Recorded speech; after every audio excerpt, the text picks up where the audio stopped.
All right, hello, everybody. Guerilla Hockey, Jesse and JJ, but there's no JJ. He says he's sick. He might just be faking it because he doesn't like hanging out with me anymore. But no, for real, JJ has been feeling very under the weather for almost a week now, it seems like. And so we were trying to wait for him to feel a little bit better, but I am heading out of town. I'm heading to Toronto tomorrow to start this 5-game road trip that the Avs are about to be on. So wanted to make sure we got one done. So I'm here, and guys, we have like a third member of our crew now. He's been all over the place. You've seen a little bit of him on camera, but he's actually kind of been the man making everything happen here the last couple weeks. We got our producer, Jay. So I dropped a Jay. JJ couldn't be here, so I dropped a Jay. We've got Jay Borisma. Did I say that right? Yeah, Last Jay name? Borisma. Borisma here. Who's going to kind of be, he's kind of helping us run everything right now behind the scenes. A lot of the stuff that you're seeing from Guerilla Sports is coming from the hand of Jay. So I have him here with me because he's been with me along the way for these last few weeks. Jay, tell everyone just very, very briefly where you're from, what you're doing here with us, all that good stuff. Yeah, where I'm from, that's always interesting. I'm from the Netherlands. Yeah. Moved there 2.5 years ago. Loving Colorado. Loving hockey. Loving hockey. That's all you need. Yeah. It's from the Netherlands. And I actually didn't think when you first started working with us, I was like, well, that's a shame. Netherlands probably won't help us, with much knowledge about hockey. And lo and behold, Jay had the fun fact of the night a few nights ago. The Boston Bruins. He said, "What is a Bruin?" And I said, I think it's a type of bear. And he goes, well, what kind of bear? Because Bruin, spelled that way, is the Dutch word for brown. We did some research, and as it turns out, that it's exactly right. The word Bruin that we know here in English stems from the old Dutch word for brown, and it was used in sounds like kind of like lore and stories and stuff like that to describe bears. So you're teaching me something every day, Jay. And now I'm trying to just give you more Dutch words every time. Yeah. A little bit of Dutch knowledge here in the U.S. That's all I need. That is what I'm short, is Dutch knowledge. Let's get going here. We last time we talked to you guys was pre-New Year. So we're here, 2024. We're already 11 days into 2024, so I do apologize. It's been a while since we've been on the air, on the podcast waves, on the streaming service. I don't know. We've done a lot. We've been quite a few places. We were in Dallas. We were in Arizona. We were in St. Louis. And yeah, now, like I said, we're getting ready to head out on a long trip. We are going to Toronto tomorrow. Then we'll be going from there to Montreal, Montreal to Ottawa, Ottawa to Boston, Boston to Philly before coming back home. As always, you guys are always really great when we are out on the road.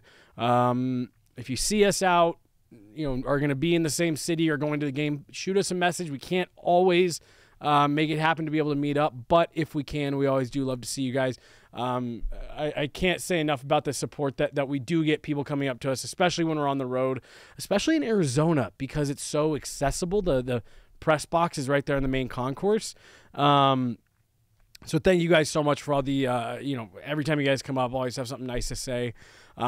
We have a really, really, really exciting announcement coming while we're on the road. I don't know if I can get into it quite yet, so I'm not going to, but make sure you guys are following along because starting here in Toronto, we've got some really exciting news coming up. So that's everything that's coming up. Let's talk a little bit about the Avs here because they're on a bit of a heater. Maybe playing the best hockey that they've played all season so far. And it's taken, we're halfway through the season. Last night was game 42. We kept hearing. Chemistry's not quite right. We're still needing to gel a little bit. We're needing to get guys bought in. It seems like they're getting there. And I still don't think that they're all the way maybe to where they need to be, but it seems like they're getting a lot closer. I asked Jared Bednar after the game last night because the last time the Avs played the Vegas Golden Knights, the Avs were shut out 7-0. Obviously, the Avs shut out the Vegas Golden Knights last night 3-0. And I just asked Jared, I said, do you think that's maybe a product of, the more buy-in and things like that? And he said yes, that's been the biggest difference, that you have more guys understanding their role and understanding what it is that they need to do to help the team have success. What I find is interesting is a few games ago, we were talking about, okay, we're halfway this season now. And right now we're talking about, well, we still need to straighten some things out in this team. Yep. How's it possible that it takes like over 40 games, like we're over halfway and still things aren't lining up yet? It's a really great question. And it's because when you think about top teams in the league, teams that are supposed to be contenders, you wouldn't think that would be the case, that, you need all this time. And really, I think that was part of what was leading to, and maybe still is for some fans, leading to people questioning how good is this team, or is this team still actually a championship contender? And Jay, it's actually, because I was wondering the same thing, like, should it really be taking this long for this group of guys to come together? It was a conversation that we had with Logan O'Connor just recently, and I don't know if you remember, but he made the comment of, we turned over half of our forward core in the summer. New players coming in, whether it be Ryan Johansson, who is supposed to be a guy near the top of the lineup, who is kind of sunk down a bit. Ross Colton, who's supposed to be a depth guy. I mean, that fourth line, Frederick Olofsson, Yoel Kiviranta, like, these are all new players. And O'Connor he didn't, come outright and say, like, we were shocked at how hard it was for us to come together, but he kind of alluded to, like, it took longer than maybe we thought. We thought all the new guys were going to show up and cool, we're bought in, we're good to go. And I just don't think it went that way. And I think maybe the core of this team had the thought that it would, because it's been a lot of the same guys for the last few years. So they thought, cool, we'll just jump right back into it. And it just wasn't the case this year. And I think it led to a lot of very warranted question marks about how good are they. But it's so funny, you asking that, because if you look around the league, and I'm going to circle back to this point here in a second, it seems like there's a lot of teams going through this. Like, I don't know if you've looked at the standings in the last few days. Like, there's a bunch of teams at the top that are all, like, right next to each other. Someone asked me yesterday, who do you think is the Stanley Cup favorite? I was like, I don't know. There's a lot of teams that seem like they don't have it figured out. And the Avs are one of them. Look at the Bruins. Look at the Golden Knights. We're beating both of them, but they are on top of the league. Yep. They're going through that bad stretch right now. Right. And so you almost sit there and say, okay. And now, obviously, there's still a lot of season left and things can change. But, like, if you're the Avs, you're saying, okay, we kind of hit our rough patch a little bit earlier, and now we really feel like we're hitting our stride. It's to your point, Jay. There's a couple other of these top teams in the league who came out really hot and are now kind of going through the turbulence. And how do you respond from that? Jared Bednar talks about it all the time. You want to build to be playing your best at the end of the season. And you're right. Teams like Boston, teams like Vegas, if you look back at even just their last week, woof. They might, they're going through it a bit here. So it's going to be interesting to see how they can bounce back. One of the things that is going to help the Avs continue this stretch of play they're on is Artturi Lehkonen. It's been over 2 months, officially over 2 months, 2 months and 2 days since Lehkonen was injured. Hasn't played since.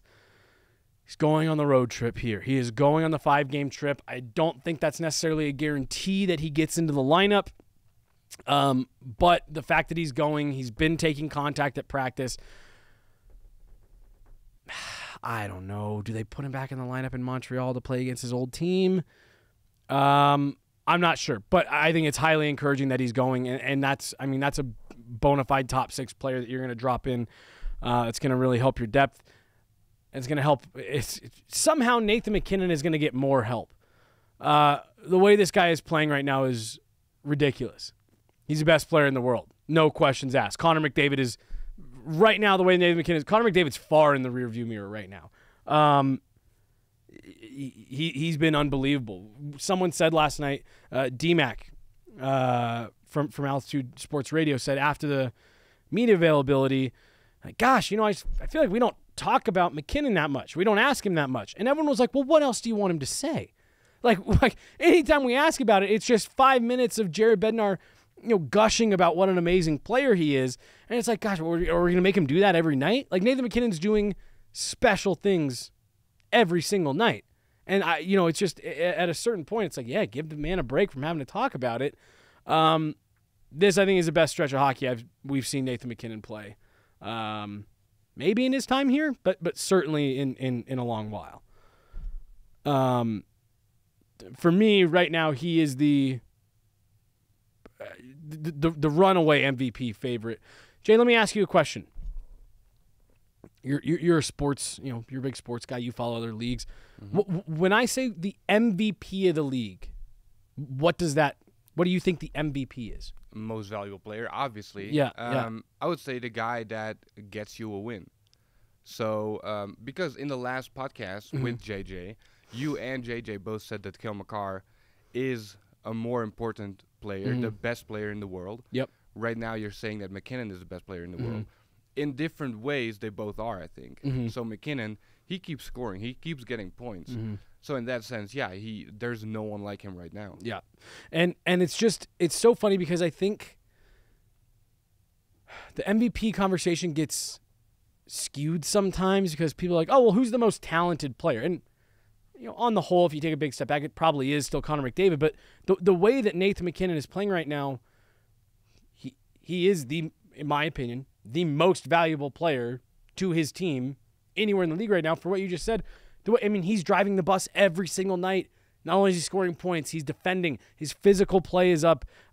He's, like I said, I think he's the runaway MVP right now. Not to overshadow too much, Valeri Nichushkin. This is the best extended stretch of hockey that we have seen Val Nichushkin play since he came to Denver. Obviously, everyone likes to talk about the Stanley Cup final where he was outstanding. He was the best player in that series for large stretches. But the extended run that he's on right now,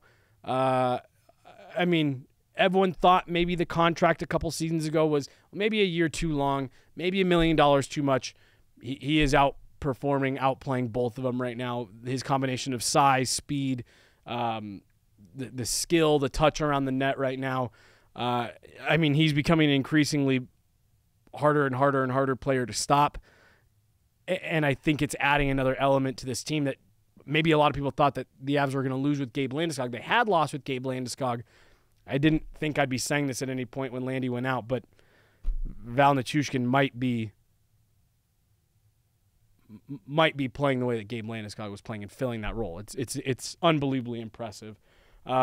Jonathan Drouin, another guy that you're just super happy to see the turnaround that he's had. Nathan MacKinnon continues to say when we ask him about Drouin, he's saying this isn't a coincidence. You guys aren't seeing what's happening behind the scenes. He's putting in so much work, so much attention to detail.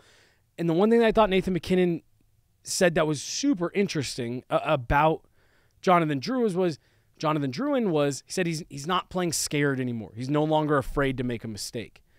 And I remember growing up, my dad coached me at a young age, before I kind of started growing up, getting other coaches and stuff like that. And I remember one thing my dad always tell us was, don't be afraid to lose.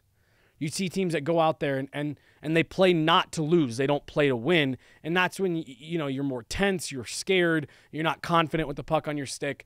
And I take what Nathan MacKinnon was saying is maybe Jonathan Drouin was playing afraid to lose. He former 3rd overall pick, comes from Montreal for several seasons where there's a lot of pressure on him, a big spotlight. He's a French-Canadian kid. And I think maybe he got to a point in his career where he was afraid to make a mistake because what's going to be the media repercussion? How many questions am I going to have to answer about this? How long am I going to have to talk about this? And it seems like he's playing fast and loose and to his identity, the way that he knows how to play. I was going to ask you this when you were talking about Lehkonen, because he's coming on the road trip again. Mm-hmm. But with Drouin playing like this, who's going to be the top line? So, and this is what this is what's such a big deal about the way that Drouin is playing. You're exactly right. When Lehkonen went out, it was, oh man, we got to find someone to fill in for Lehkonen. The way that Drouin has elevated his play, now, really, I think you're you leave him there. You leave Drouin with MacKinnon and Rantanen. Now suddenly you put Val Nichushkin. Right now they're running Ross Colton at center. You put Lehkonen there, and suddenly you feel much better about your top two lines. And that second line kind of becomes a little bit of a pest line again, kind of like what you had a couple years ago. Because, I mean, you see how hard Val Nichushkin is to play against. He's on every loose puck. He's such a hard forechecker. And Arturi Lehkonen does a lot of the same things. He's just a little bit smaller. So you're right, because, again, when Lehkonen went out, you're thinking, okay, well, when he gets back, well, that solves our top line problem. And now Drouin is, for right now, he's kind of solved that. And now you're almost getting Lehkonen back as like a luxury. And he's just making you that much deeper because everyone kind of gets to slide down a bit. But it's a great question, and it's one that Jonathan Drouin has kind of forced the coaches to have to ask because it was not, a given. Yeah. Ooh, we're freaking out back here with the light. When Drouin came into the team, do you know what Bednar's idea was for him? Was that this eventually, or? I think this was what they were like hoping for. Like, man, because he has the history with Nathan MacKinnon. He played with Nathan MacKinnon in juniors there, before they were drafted.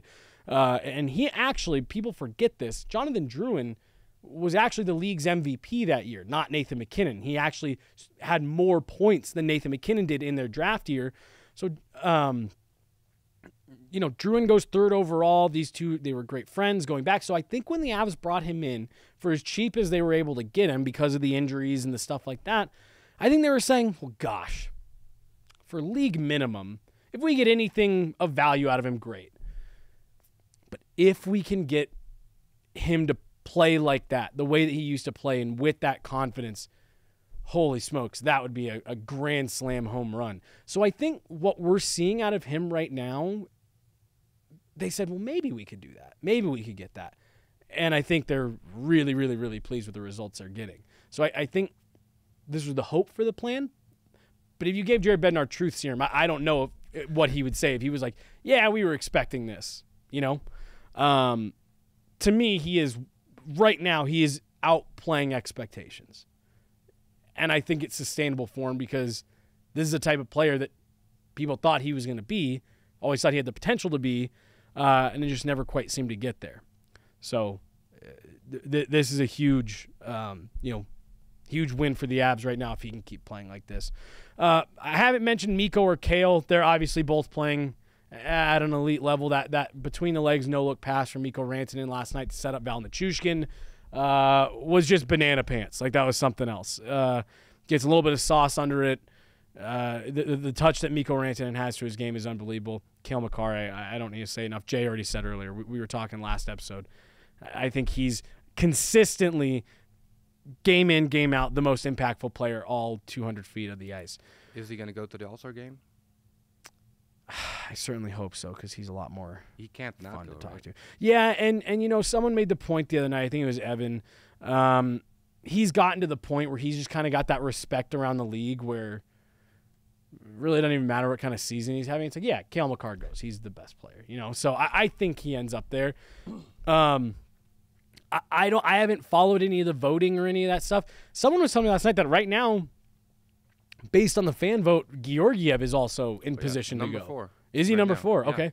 Sheesh. Yeah. I mean, that'd be good for him. I think that'd be a nice mental kind of, when It's interesting how everyone talked badly about Georgiev in that bad stretch. Yeah. And now they're chanting his name last night.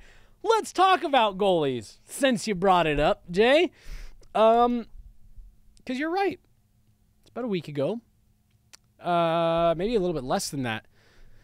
After the 8 goal against performance by both of Colorado's goaltenders, there started to be, just the kind of baseline chatter of, does this team need a goalie? Not just a backup goalie. Look, Ivan Prosvetov, I think, is a great, great guy.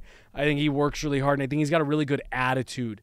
I just don't know if he's quite there yet. He's got great size, great athleticism. There's just obvious holes to his game. So obviously you know that you need that. But, I mean, Georgiev was kind of on a stretch there. Frustration was boiling over. giving up a lot of goals. He's sub 900 goaltender.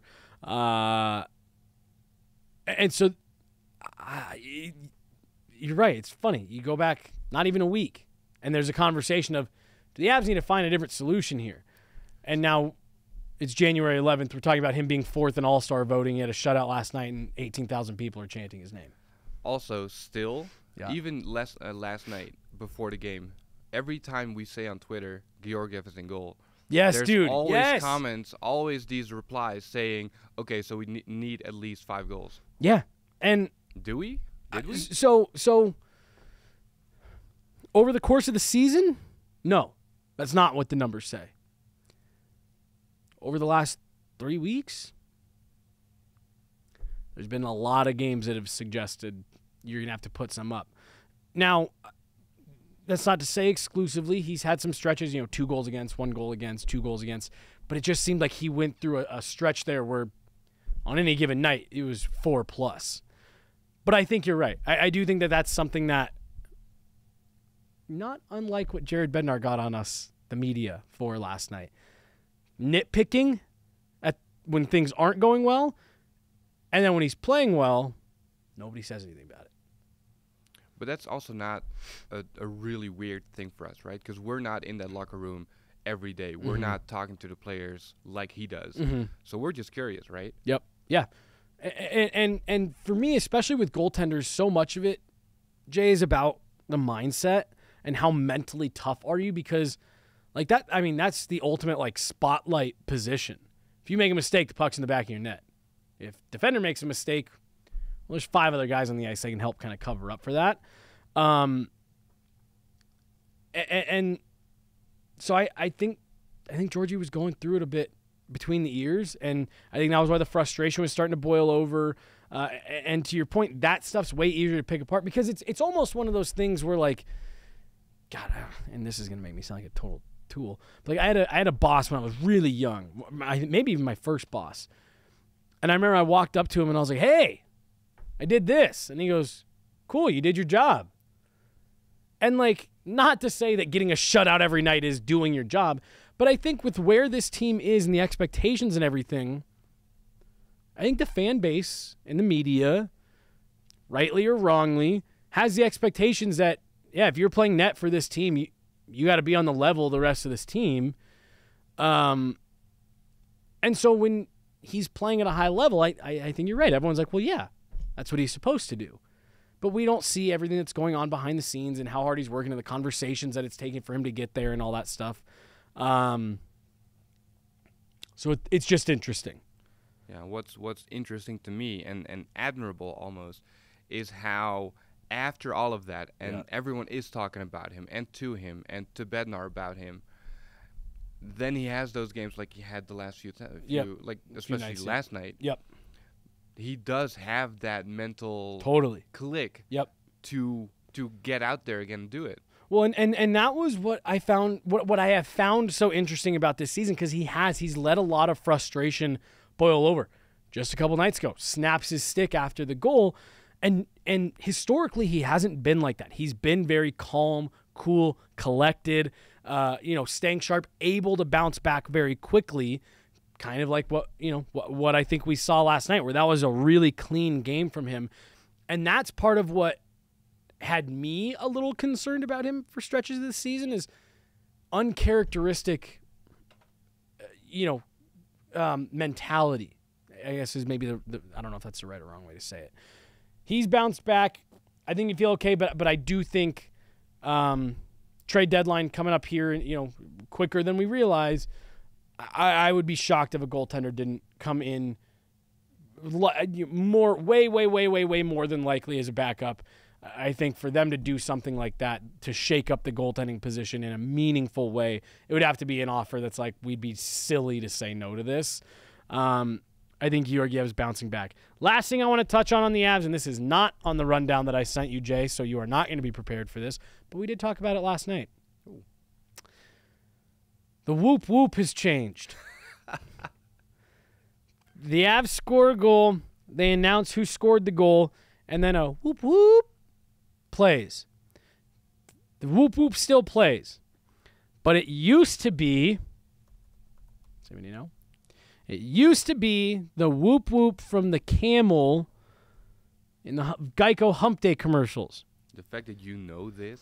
So I will tell you how I know this, so that I don't sound as weird as I probably sounded last night. This was probably 5 years ago. I was at a game with my sister, my now wife, and 2 of our friends. And about a day before, I was at home cooking food, and the TV was on, and this commercial came on. You can hear me? Mike. What day is it, Mike? Leslie, guess what today is? It's hump day. Ronnie. And I said, I know that whoop whoop. It like stopped me in my tracks. And so the next night we were at the game and I heard it and I said, that's the Geico Hump Day whoop whoop. And it turned into this huge argument between me and my wife. I think my wife and my sister were on one side, and then the 3 of us were like, yeah, no, that's the Hump Day whoop whoop. And it turned into this whole back and forth, and we recorded it at the time Pepsi Center, played it next to so it turned into this like 2-day thing. So that's how I know that this is what it was, and it's changed. My guess is I don't know. I don't know why they changed it. I haven't talked to anybody. My guess is that it's probably a Geico thing. They wanted to make sure that there was no copyright issues. It sounds very, very, very, very similar. Yeah, how does it sound now? I don't know. It sounds very similar, but I did notice it 2 games ago. I noticed it was different, and yeah, I just had to let people know because it is different, and it bothered me. Well, it bothered me because I wasn't sure if it was different, but I did confirm last night it is different. Thank you very much. That's why I'm here. That's the type of journalism and reporting that I'm here to do. Jay, I'm going to jump around the league a little bit here. Don't have a ton around the league, but this has been an interesting week. There have been some interesting things that have happened. The first one I want to start with is Oliver Bjorkstrand and the video that the Seattle Kraken made, him being told he was going to the All-Star game. There's the running joke that players don't like going to the All-Star game. I don't like the All-Star format. I don't think it does a good job of incentivizing players to go to the All-Star game. I don't think it makes it worth it. It's never a big draw on TV. They tried to put in the cash prize a few years ago for the winning team, but for these players, I know it's a large sum of money to us plebes, but like to these players, it's a pretty small, inconsequential amount of money. It didn't ever really dial up the intensity. And then at least the last couple of years, it's been in Vegas, been in Miami. This year, it's in Toronto. Cool city. I'm excited to go there. I like Toronto. Especially as a hockey fan, the Hockey Hall of Fame's there. It is kind of the center. Everything there is about hockey. So that is cool. There's going to be a lot of excitement and a lot of buzz around the All-Star game. But Nathan MacKinnon is the Avs All-Star representative as of right now. He's going to have to watch all of his teammates going to Cabo and Cancun and Florida, California, to get away from everything, get some sun, warm up, and he's got to go to, it's going to be bitterly cold. It's going to be the first week of February in Toronto. It's going to be freezing. And the Oliver Bjorkstrand video, they ask him, do you have any plans? And he's like, yep, me and my wife, we got an Airbnb in San Diego. We're going to be able to take the kid. And he even makes a joke. He's like, gosh, I'm praying we get some sun. And then Dave Haxtell, the coach, is like, well, can you change your plans? Can you cancel the Airbnb? And you can just tell that Oliver Bjorkstrand's like, I guess. And even after they tell him you're an all-star, he just looks like, shit, I got to go home and tell my wife that we're canceling this trip. Now, he did put out a tweet the next day saying, I don't have the best reactions to things. I couldn't be more excited. I'm very honored, this, that, and the other. And I'm sure it is, it's got to be awesome to be an NHL All-Star. I had a player the other day, I was asking guys about it, and I had someone tell me, you always want to be an All-Star. That should always be your goal, because that means you're one of the best players in the league, and you're being recognized for that. And that is true. I know that is true, especially at the end of your career when you look back. Nathan MacKinnon couldn't care less about all-star appearances in the moment. But when he gets done, yeah, he's a 9-time all-star. I'm sure he'll appreciate that. But I do just think that the Oliver Bjorkstrand thing to me was a sign of, like, you have to do something about this. You have to make this an event that the players want to be at, that fans want to watch, and that doesn't feel like a punishment sometimes. Yeah, I haven't really felt a lot of buzz around it. No. And it's because the format isn't done well. I think they need to do away with the game part of it. Make it a weekend of celebrating hockey and skills and accomplishments of the league and the sport. You know, the PWHL is in the middle, just launched its inaugural season, and I'm sure they will have some of the PWHL ladies at the All-Star game, but, like, that's what I think it should be more about, is celebrating hockey across the different leagues, major, junior, college, the NHL, the AHL. There's some really, really, really amazingly skilled and talented players not in the NHL. Bring them there and make it an entire weekend of events and, fan fests and things like that, and just do away with the game that nobody watches and that none of the players try in anyways. And then I personally think, I get you want to spread the love around and, every city should be able to host. No, I'm sorry. This should be the benefit of being in a nice warm weather city. If and when Arizona ever gets their arena situation figured out, Arizona, Vegas, Anaheim, LA, Florida, Miami, Tampa Bay, Carolina, like, those should be your cities for All-Star. I was going to say the same thing. Even if you make it fun, but you do it in Toronto, people from Toronto are going to love it. Right. But it's so cold that they're not even going to be outside. Right. It's not going to be a destination. I heard that there was a lot of media at the All-Star game last year. It was in Miami. I went to the All-Star game 2 years ago. It was in Vegas. Like, and personally, I think the league needs to do more events in Vegas. The infrastructure is there. The weather is nice. All the hotels and everything. It's very, very easy to do stuff there. But I think as much as I am sure Oliver Bjorkstrand is honored to be selected as an All-Star, that video to me was the ultimate. I mean, I showed it to you and you were like, wait, who is this? Why is he so pissed? Like, why does he very clearly not want to go? He was not happy. He No. didn't seem happy. Right, Let's right. put it that way. He seemed worried. He seemed panicked that he was going to have to go home and break that to his wife. Cutter Gauthier, I don't think I need to overly dissect this. Crazy situation. Just a crazy situation.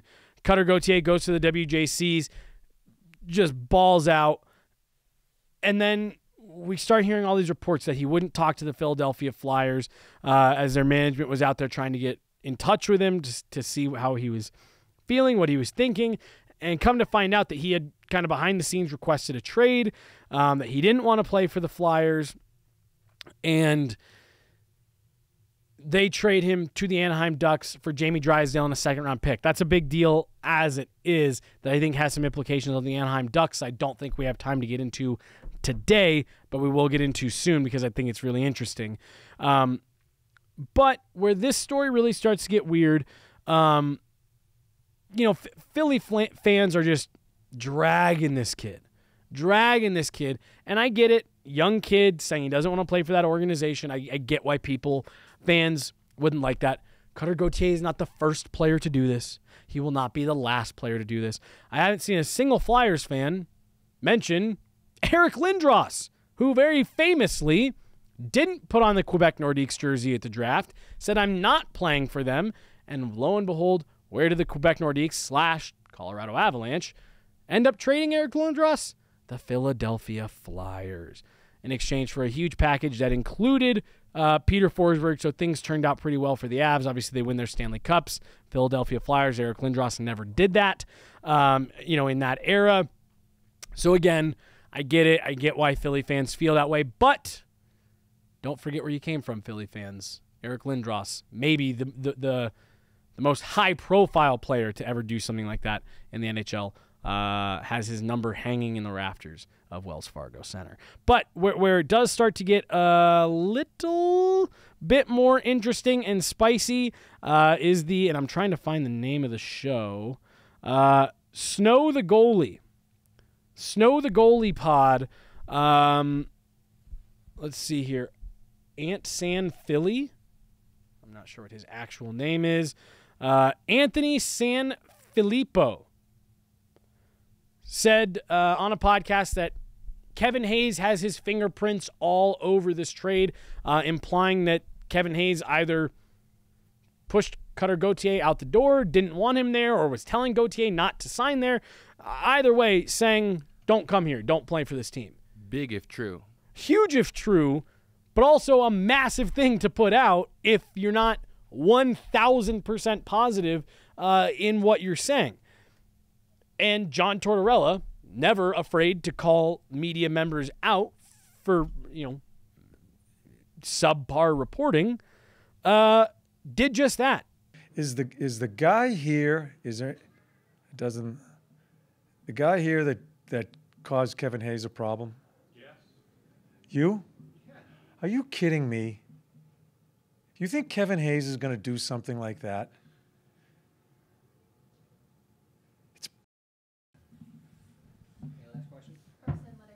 By him. It pisses me off that you guys throw that around and affect someone's life. No, Kevin Hayes and I had a problem. We couldn't come to an agreement how to play. That's a good man. That's a good man. And what you said is going to stay with him. That's what you guys don't understand. You say something, and you're going to sit there and say you have the right sources. I call. Go ahead. I'm sorry. First, letting the first two by him, and then shutting the door the rest of the way. How did you think he responded? Is that the podcast? Excuse me. Is that silly podcast you guys do? It is a podcast. Yeah. Go ahead. I'm sorry. And I thought it was justified. I always choose my words carefully to try to be professional and respectful when we're talking to players, talking to coaches, talking about players, talking about coaches, because of exactly what you said earlier, Jay. We're not there. We're there more than the average person, and we're very lucky that we get the access that we do. But we don't see and hear everything. I can have a pretty good idea. There's a couple things right now that I haven't talked about publicly that, I'm like, I've seen some things. I think this is interesting. This is something that I'm definitely keeping an eye on. But I don't want to come out and say anything publicly because I don't know. I don't have the full picture. And until I have the full picture and I'm very confident in what I'm saying, very, very, very confident, I'm not going to throw that out there. It's fair to criticize people. That comes with the territory of being a professional athlete, a celebrity. Saying stuff like that, I don't like reporters throwing stuff out at the wall like that to see if it sticks when that has real life implications. Isn't all that unlike the reports earlier this season that Corey Perry slept with Connor Bedard's mom, and that's why he was cut from the team. It didn't happen. That was an insane thing to say. Yeah, that's what I'm saying. Big if true. Yes. Because if not, then what are you saying? What are you doing? Right. And sorry, because I wasn't trying to, but I was agreeing with you. Like, if that is true, you're right. Like, that's a huge deal if that's true. But if you don't know for sure, how can you say that on a podcast? Right. And then again, to be kind of cheeky with it, it's like, no, what are you saying? Say what you're implying if you're going to come out and say something. So I liked that John Tortorella had something to say about it and called the guy out to his face. I feel like this is something you can do with your friends. Like, oh, I think it was Kevin Hayes. Right. I think Kevin Hayes has his fingers all over this. Yes. But if you say that where you have an audience watching, you're that person that should be giving you the right information because you're in that locker room or you're talking to those people. Then you can't do that anymore. Right. We're supposed to be a trusted source. We're supposed to be someone that people feel like they can go to get accurate information. And again, we're not always going to be right. There's plenty of stuff that we hear that doesn't end up being right or coming to fruition. So I'm not saying you have to be 100% accurate, but yeah, to just be throwing stuff out like that, I don't like that. I just mentioned Corey Perry, last thing that I got for today. So Corey Perry did have his contract terminated by the Chicago Blackhawks earlier this season. We haven't ever really gotten an official statement why. Some of the reporting that's come out in the last couple days said that there was conduct issues and that the Chicago Blackhawks said, we cannot afford any conduct issues with everything that we're, all of the reputation that we're trying to salvage here. So they kind of just did the overly cautious move. I'm not excusing what Corey Perry did. I still don't know what Corey Perry did. My guess is, based on the information that we've gotten, the fact that he's eligible to sign with a team, is that it was probably something substance related, drinking too much, using, like I said, some type of substance when they should have been on the road. I don't know. I'm not going to wildly speculate here. But he was never truly suspended from the league, in terms of he's not eligible to re-sign, but he requested a meeting with NHL Commissioner Gary Bettman and got the approval to return, to sign with the team. Sounds like there are some teams that are interested. And truthfully, I would have to imagine GM of the Colorado Avalanche, Chris McFarland, is at bare minimum reaching out to the agent, seeing what Corey Perry, what is the situation? What happened? Okay, well, how's he feeling? What's his, is he wanting to come back? I said in the offseason I thought that was a great player. That would have been a great player to fit with what the Avs are doing. I still think that. Obviously, I'm not just giving this guy a free pass. You want to know what happened. Everyone needs to be held accountable for their actions. Corey Perry has been held accountable. He's currently being held accountable. And depending on what it is, if there's further consequences that are needed, I'm fine with that. But if the league has looked at it and said, yes, you were in the wrong, but we think you've paid your dues and you're green light to re-enter the league, I'm gonna trust the information that we have right now. I think that's a really interesting player coming on the market, who no doubt will have a little bit of a chip on his shoulder. We were talking about depth earlier. That'd be a nice depth add for the Avs. Veteran guy who's won a Stanley Cup and been there several times. Still got a little bit of offensive flair to him. I think that's all we got. Jay, do you have anything else? I appreciate you sitting here and making it so I didn't have to talk to an empty room. Well, I want to wish you good luck on your next trip. Thank you. I'll be staying here, so we'll keep in touch through text. Yep. I wanted to say, at least, I'm not going into the cold, but we got that here. Yeah, dude, it's going to be freezing. It seems like everywhere. I actually just saw another warning for the Midwest, and thankfully it's not where we're going, but it's going to be very, very cold. Jay will be here helping make everything possible on the back end production-wise. So a lot of the stuff that, while he won't physically be with me, a lot of the content we're putting out, we'll have Jay's fingerprints all over it.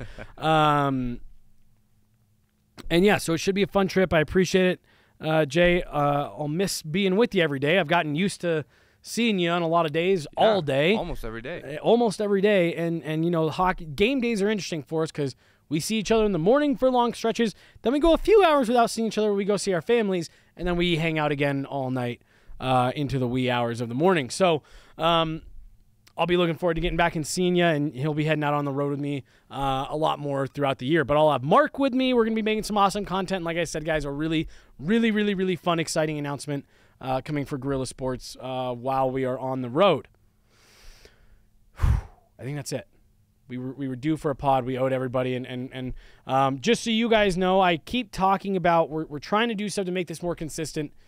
That is Jay. Jay is the stuff to help make this more consistent. So he and I are really starting to put plans in place. We're waiting for JJ to get back and to feel better so that we can really kind of put our little team together here. And Jay is helping us make sure we get on a schedule, making sure we have someone to produce this and run this and all that. So I know we see your guys' feedback about we want this more consistent. We want it more consistent as well, and we are working to get it there. And I feel confident that Jay is going to help us do that. And I think in the next few weeks and months, maybe I'll join a few more times here in the podcast just to talk about what we're doing with Guerilla Sports. Yep.